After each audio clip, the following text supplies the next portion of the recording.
Okey, Assalamualaikum. Lama tak jumpa.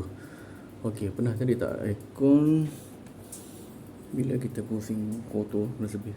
Kita jalan, lampu merah. Ada kuning dengan merah lah. Dia naik klik-klik kan. Lepas tu bila kita blower tak pusing. Tapi bila kita pusingkan jari, dia jalan. Pusingkan jari, kita pusingkan jari kan. Dia jalan, boleh jalan okey. Okey, dia punca dia kapasitor. Kapasitor kat mana? Kat sini. Ini saya dah upgrade lah. Duduk kat sini lah. Nampak sikit. Okey, sini. Jadi kapasitor ni saya dah tukar. Kita dah tukar. Kita ambil yang dia kipasnya.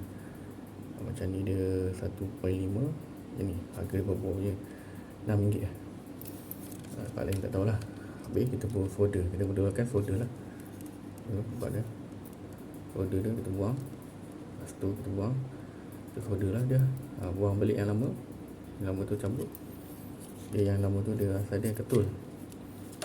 Dekat ketul sini lah. Ketul tu kita folder, buang. Macam ni. Lepas tu masuk balik. Jimat. Tak perlu beli baru. Tak perlu nak beli PC board yang baru. Macam ni lah. Kalau punca lah. Kalau kita blower tak jalan, pusing pakai tangan, ni je. Senang. Okay. Thank you.